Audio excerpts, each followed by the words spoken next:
बिस्मिल्लाहिर्रहमानिर्रहीम। अस्सलाम वालेकुम। कैसे हैं आप? आई होप के बिल्कुल ठीक होंगे। प्यारे प्यारे बहन भाइयों, आज हम बना रहे हैं ब्रेड के साथ बहुत ही मज़ेदार और टेस्टी स्नैक। इसके लिए आप चूल्हे पर पैन या कोई बर्तन रखें, इसमें 1 चम्मच घी या ऑयल डालें। जब ऑयल अच्छी तरह गर्म हो जाए तो फिर आप इसमें 1 चम्मच ज़ीरा साबुत डालें और इसे ब्राउन करके साथ में आप 1 चम्मच कुटा हुआ अदरक डालें और इसे ब्राउन होने दें। जब अदरक और ज़ीरा अच्छी तरह ब्राउन हो जाए तो फिर आप इसमें 1 गिलास पानी शामिल कर दें।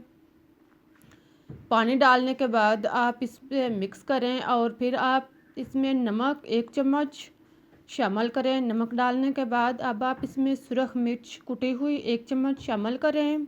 इसके बाद आप इसको अच्छी तरह मिक्स कर दें। देखें, इसको पानी के अंदर हल करें और फिर आप इसमें हरा धनिया कुटा हुआ 2 चम्मच शामिल करें और इसके बाद आप इसे पानी के अंदर मिक्स करें। अब हम इसमें ब्रेड डालेंगे। ब्रेड आप 3 से 4 अदद इसमें शामिल करें। पानी के अंदर ब्रेड डालने के बाद जब ये नरम हो जाए तो आप इसको मिक्स करें और इसे हलवे की तरह बना लें। देखें, ब्रेड को आप चम्मच के साथ हरकत देते जाएं और उसे नरम करते जाएं। साथ में अब आप इसमें सूजी 2 से 3 चम्मच लें और इसे इसके अंदर डालने के बाद इसे मिक्स कर लें। सूजी और ब्रेड को खूब अच्छी तरह यकजान करें और इसे पानी के अंदर अच्छी तरह हल करें और इसे हलवे की तरह बना लें। जब ये दोनों चीज़ें अच्छी तरह मिक्स हो जाएं तो फिर आप इसमें उबला और कुचला हुआ 1 अदद आलू या 2 अदद मीडियम साइज़ के लें और इसे इसमें शामिल करने के बाद अब आप इसमें 1 अदद स्मॉल साइज़ का प्याज इसे बारीक काट लें, शामिल करें और फिर आप इसमें हरी मिर्च 2 से 3 अदद शामिल करें और इसके बाद आप इसमें हल्दी पाउडर आधा चम्मच, काली मिर्च पाउडर आधा चम्मच शामिल करें। साथ में आप खुश्क धनिया पाउडर 1 चम्मच शामिल करें और चाट मसाला आधा चम्मच डालने के बाद अब आप इन सब चीज़ों को खूब अच्छी तरह मिक्स कर लें। सारे मसाला जात को खूब अच्छी तरह यकजां करें और फिर चूल्हा बंद कर दें। अब आप इसे किसी प्लेट या बर्तन में निकाल लें ताकि अमेज़ा जो हमने तैयार किया है वो ठंडा हो जाए। इसको आप नॉर्मल हालत में करने प्लेट में फैला दें। जब ये नॉर्मल हालत में हो जाए तो फिर आप हाथों पे ऑयल लगाएं और फिर थोड़ा सा अमेज़ा लें।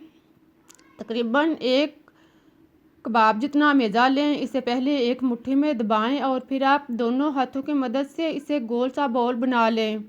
अब आप इसको जिस शक्ल में चाहें इसका स्नैक्स तैयार कर सकते हैं। आप इसको गोल शक्ल में, टिक्की की शक्ल में बना लें या आप इसे रोल की शक्ल में बना लें। जिस शक्ल में आप चाहें आप इसका स्नैक्स तैयार कर लें। इसी तरह आप सारे स्नैक जो हैं एक एक करके तैयार कर लें। स्नैक्स तैयार करने के बाद अब आप इसको एक साइड पर रख दें। अब दोबारा चूल्हा ऑन करें। इसमें आप पैन रखें। इसमें आप 1 से 2 चम्मच ऑयल डालें और इसे गर्म होने पर आप एक एक करके स्नैक्स इसमें डालते जाएं। ख्याल रहे कि इसको ज़्यादा ऑयल में फ्राई नहीं करना। आप इसको थोड़े से ऑयल में फ्राई करें। इसे मीडियम साइज़ पर आप अच्छी तरह फ्राई करें। जब एक साइड से ब्राउन हो जाए तो इसकी साइड चेंज करें और दूसरी साइड से भी इसको ब्राउन करें। जब दूसरी साइड से भी इसका कलर चेंज हो जाए तो दोबारा से इसकी साइड चेंज करें ताकि ये अच्छी तरह ब्राउन हो जाए। इसी तरह जब स्नैक जो हैं वो अच्छी तरह ब्राउन हो जाए तो आप इन्हें निकाल लें, बिल्कुल इस तरह के। अब इसी तरह आप सारे स्नैक जो हैं वो तैयार कर लें। हमारी रेसिपी जो है अब रेडी हो चुकी है। देखें, बहुत ही मज़ेदार और टेस्टी रेसिपी है जो देखने में ही बहुत अच्छी लग रही है, खाने में इससे भी बहुत ज़्यादा मज़े की है। आप एक दफ़ा ज़रूर ट्राई करें। आप इस रेसिपी को चाय के साथ ले सकते हैं, केचप के साथ ले सकते हैं, मेहमानों के लिए बना सकते हैं, शाम के इवनिंग स्नैक्स यानी चाय के साथ ले सकते हैं। बहुत ही मज़ेदार और टेस्टी रेसिपी है। आप इसे फैमिली के साथ एंजॉय करें। मुझे इजाज़त दें, फिर मिलते हैं एक नई रेसिपीज़ के साथ। तब तक के लिए अल्लाह हाफिज़। लेकिन आपको जाते जाते याद दिलाते जाऊँ कि आप रेसिपीज़ को लाइक करना और चैनल को सब्सक्राइब करना मत भूलें।